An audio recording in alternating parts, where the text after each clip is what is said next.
शुक्ला भारत आए तो माननीय जितेंद्र सिंह जी,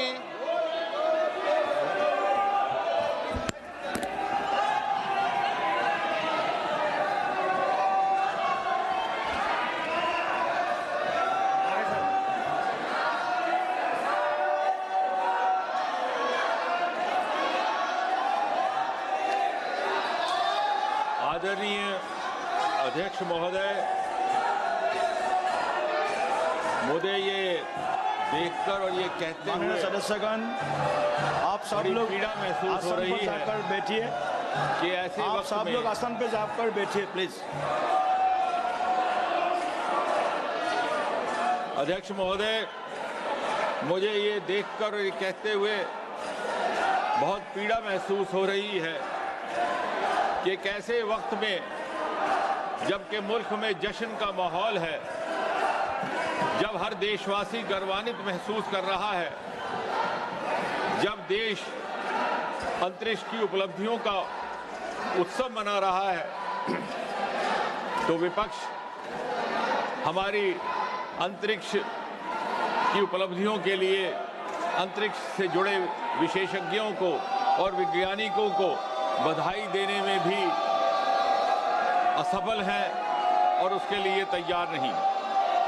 आपकी नाराजगी सरकार के साथ हो सकती है, आपकी नाराजगी भारतीय जनता पार्टी और एनडीए के साथ हो सकती है, परंतु हैरत है आपकी नाराजगी एक अंतरिक्ष यात्री, एक गगन यात्री के साथ भी हो सकती है। और वो एक ऐसा अंतरिक्ष यात्री जो एस्ट्रोनॉट होने के साथ साथ भारतीय वायुसेना का एक अनुशासनबद्ध सिपाही भी है। उसका ताल्लुक ना किसी राजनीतिक दल से है, ना किसी राजनीतिक पार्टी के साथ। आपको बार बार संसदीय मंत्री जी की ओर से अपील की गई, स्पीकर अध्यक्ष जी की ओर से अपील की गई, लेकिन ये अजीब मंजर है अध्यक्ष जी, आप धरती से भी नाराज हैं, आप आकाश से भी नाराज हैं और आज आप अंतरिक्ष से भी नाराज दिखते हैं।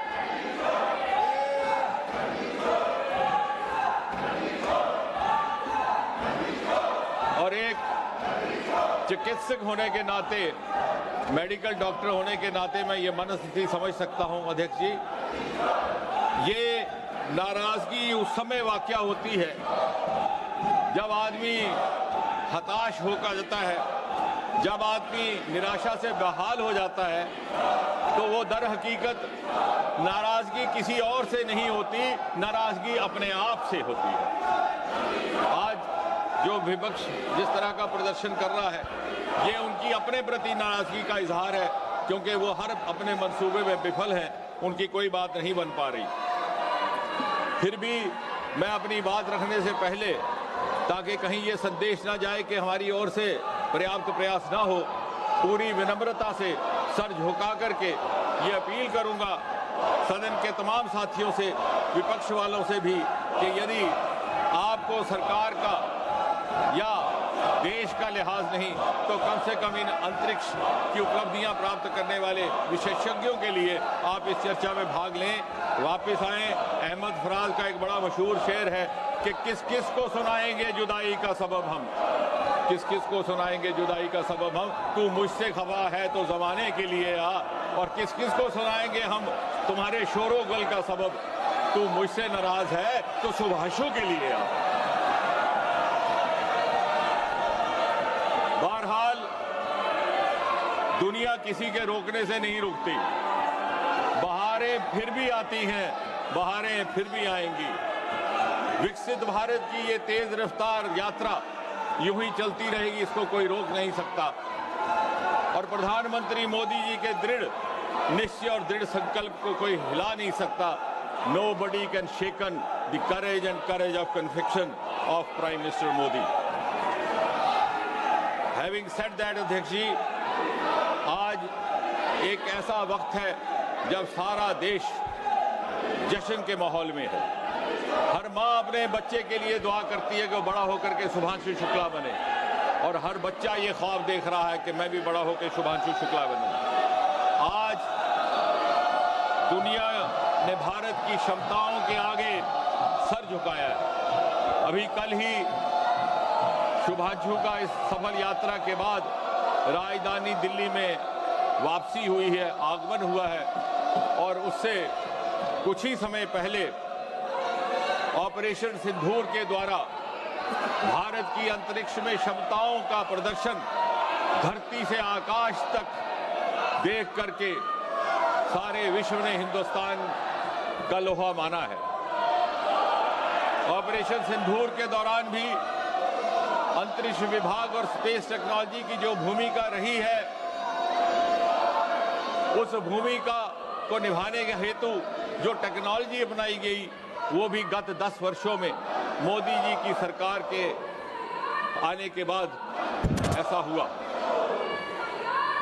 और इस तरह से मुझे यकीन है एक समय आएगा जब ये प्रश्न किया जाएगा इतिहासकारों से कि ऐसा क्यों कर था कि 60-70 वर्ष तक हमारा अंतरिक्ष का विभाग अलग थलग पड़ा हुआ एक सुस्त रफ्तार में काम करता रहा।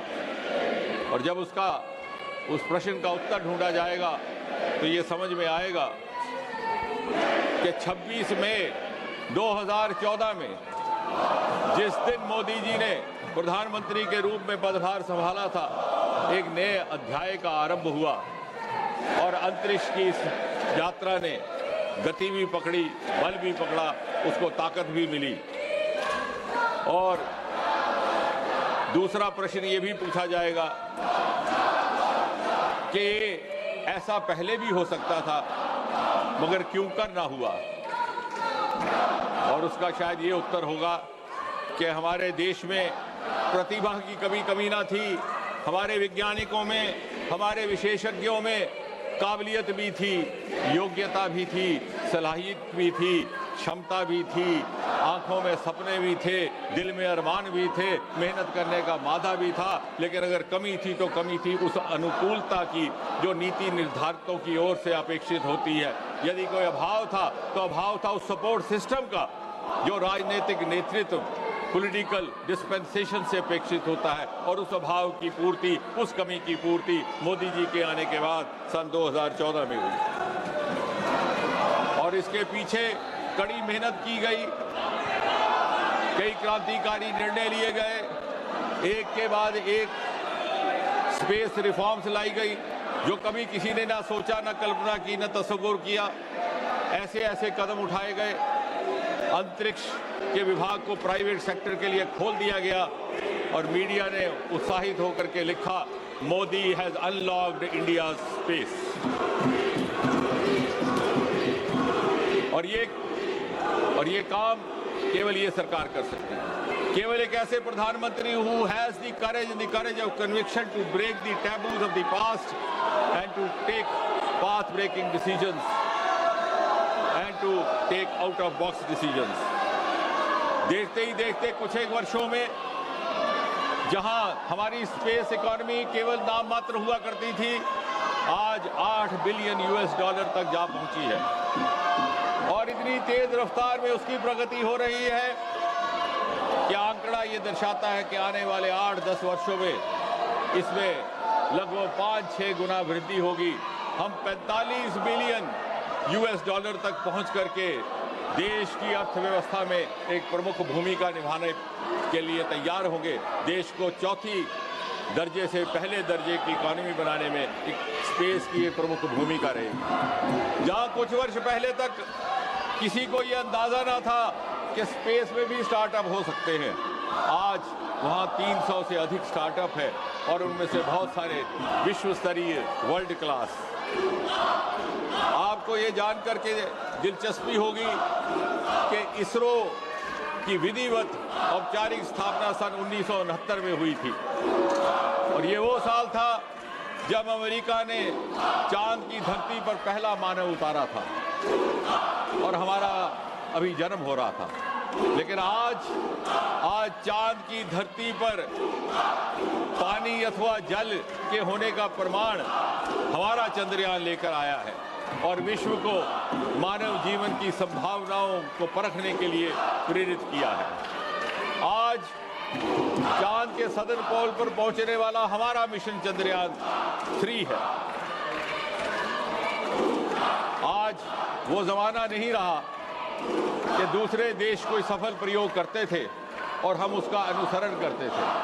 उदाहरण के तौर पर टेलीविजन अमेरिका के दर्शकों ने सन 50 के दशक में देखा। वो बहुत चर्चित राष्ट्रपति चुनाव 1960 का, जिसमें कैनेडी ने रिचर्ड निक्सन को एक टीवी डिबेट के बाद पराजित कर दिया था। उस समय हमें ना ये मालूम था कि टीवी क्या है और डिबेट क्या है। इस दिल्ली शहर में भी पहला चित्रहार हमें कहीं 1970-71 में जाकर के देखने को मिला। लेकिन अब दृश्य बदल चुका है। India is no longer a follower. On the other hand, India beckons others to follow her. और बहुत सारी ऐसे प्रयोग शुभांशु ने भी किए हैं, जिनका जिक्र मैं अगले 3-4 मिनट में आपके सामने रखूंगा। लेकिन उससे पहले ये भी कहना लाजमी है कि बहुत सारे लोग ये कहते हैं कि साहब आप चांद की धरती पर तो जा रहे हैं, अंतरिक्ष में जा रहे हैं, लेकिन इससे हमें क्या लाभ है? I have the confidence to say that India has produced a unique model of using or applying space technology for the ease of living, for infrastructure projects, for development projects. Today, space technology has entered each and every household in India. आप गति शक्ति जैसे हमारे portal आज विश्व स्तरीय हैं, global model बन चुके हैं। इंफ्रास्ट्रक्चर प्लानिंग में, मॉनिटरिंग में, टेलीमेडिसिन हो, स्वास्थ्य का क्षेत्र हो, कम्युनिकेशन हो, फ्लड और डिजास्टर मैनेज में आज हमारी स्पेस टेक्नोलॉजी दूसरों के लिए सूचनाएं प्रदान करती है। हाउसिंग और अर्बन डिपार्टमेंट में अमृत स्कीम, 500 शहर, स्मार्ट सिटीज 100 शहर, स्पेस टेक्नोलॉजी के उपयोग से ये कार्यक्रम आगे बढ़ रहे हैं। डिफेंस का जिक्र मैंने अभी किया। ऑपरेशन सिंदूर ने हमारी स्पेस टेक्नोलॉजी की डिफेंस की क्षमताओं को पाकिस्तान की धरती पर प्रमाणित करने का अवसर दिया और उस अवसर का बखूबी फायदा लिया गया। एग्रीकल्चर सेक्टर में देखिए, हर प्रकार से स्पेस टेक्नोलॉजी का उपयोग हो रहा है। जियो मनरेगा, रेलवे, यहाँ तक कि यूटिलाइजेशन सर्टिफिकेट भी अब स्पेस टेक्नोलॉजी के माध्यम से उपलब्ध हो रहे हैं। और जहाँ तक XGM-4 और इस मिशन का ताल्लुक है, जिसमें शुभांशु शुक्ला जी हिस्सा थे, तो ये बात मैं ये कहकर के शुरू करूंगा कि XGM-4 और इंटरनेशनल स्पेस स्टेशन की ये कहानी बड़ी करीब से जुड़ती है गगनयान की कहानी से। और इस कहानी का आगाज हुआ था 15 अगस्त सन 2018 को, जब लाल किले के परिसर से प्रधानमंत्री ने अपने स्वतंत्रता दिवस के भाषण में देशवासियों के आगे ये घोषणा की थी कि आगे कुछ वर्षों में भारतीय मूल का एक व्यक्ति चांद की धरती पर उतरने का काम करेगा। और सारे देश को एक अजीबो-गरीब फक्र का एहसास हुआ था। उसके उपरांत एज ए फॉलोअप इसरो ने 4 ऐसे व्यक्तियों का चयन किया जिसके लिए उनको प्रशिक्षण दिया जाए। उसमें group captain Prashant Gopalakrishnan Nair, group captain Angad, group captain Krishnan और विंग कमांडर शुभांशु शुक्ला, जो अब ग्रुप कैप्टन बन चुके हैं और जिनके नाम का उल्लेख अध्यक्ष जी ने भी किया।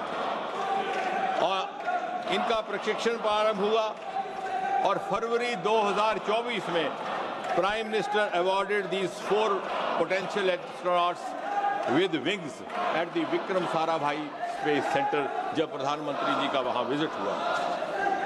लेकिन फिर एक ऐसा मोड़ आया। प्रधानमंत्री जी वाशिंगटन डीसी के दौरे पर थे सन 2023 में और चर्चा के दौरान ये पेशकश आई कि इंटरनेशनल स्पेस मिशन पर जो उनके एस्ट्रोनॉट जा रहे हैं उनके हमरा एक हिंदुस्तानी भी जाए तो क्या ही अच्छा हुआ। और पहली बार प्रत्यक्ष रूप से भारतीय अंतरिक्ष विभाग और उसके साथ जुड़े हुए लोगों की क्षमताओं की मान्यता अमेरिका की धरती पर की जा रही थी, देश भर के अलावा विदेशों में की जा रही थी। और और इस प्रकार इस मिशन का हिस्सा बनने के लिए शुभांशु शुक्ला और उनके साथ ग्रुप कैप्टन प्रशांत एज बैकअप ह्यूस्टन पहुंचे।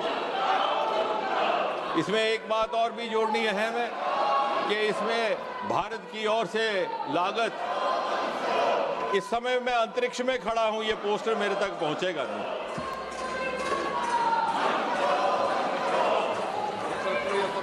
ये अंतरिक्ष तक नहीं पहुंचेगा।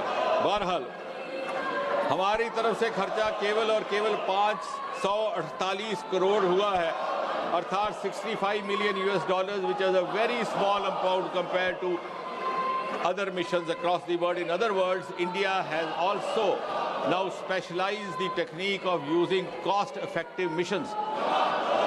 हमारे जो फाइनेंशियल रिसोर्सेज हैं उनके अभाव को कभी कभी पूरा करने के लिए हम अपने इंटेलेक्चुअल और सेरिब्रल रिसोर्सेज का इस्तेमाल करके, जैसे कि चंद्रयान भी केवल 600 करोड़ में हो गया था, हमारा गगनयान 10,000 करोड़, इसी प्रकार यहाँ भी सिर्फ 500 करोड़।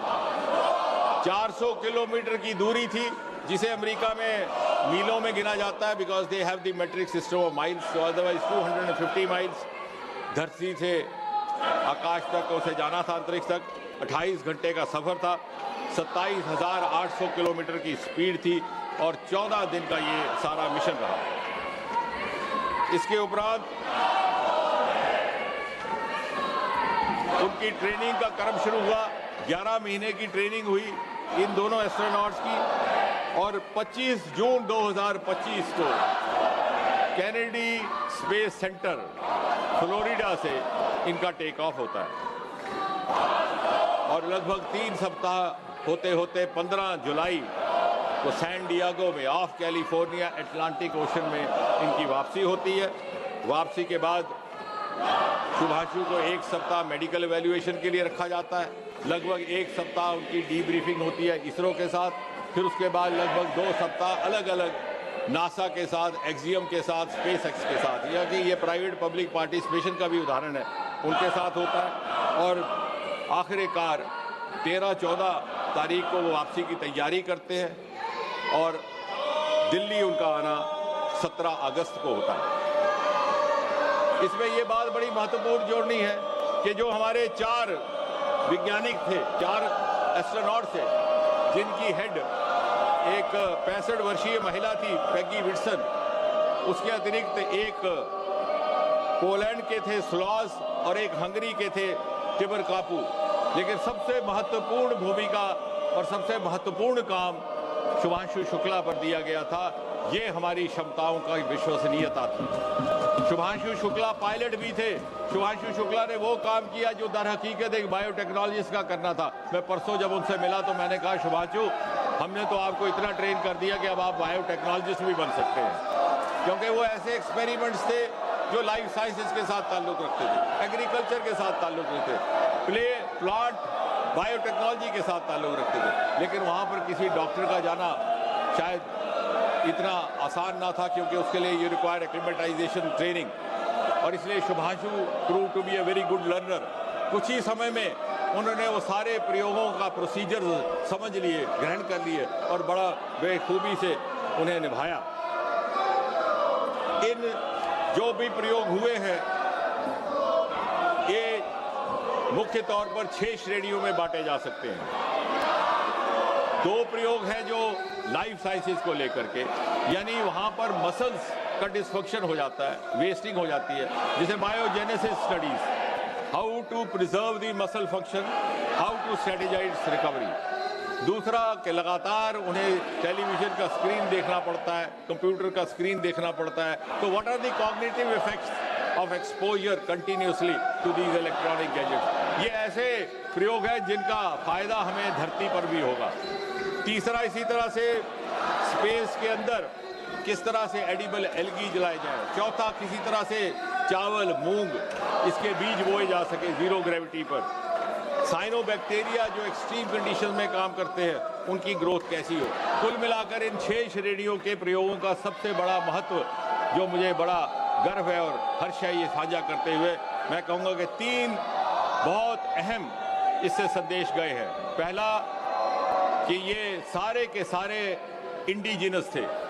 इन सारे की सारी किट्स हिंदुस्तान में विकसित की गई। इसी मंत्रालय के दूसरा विभाग डिपार्टमेंट ऑफ बायोटेक्नोलॉजी, उसके अतिरिक्त कुछ एक IITs, कुछ एक इंडियन इंस्टीट्यूट ऑफ साइंस, यानी आत्मनिर्भर भारत के मंत्र का पालन भी इन्हीं प्रयोगों से हुआ। दूसरा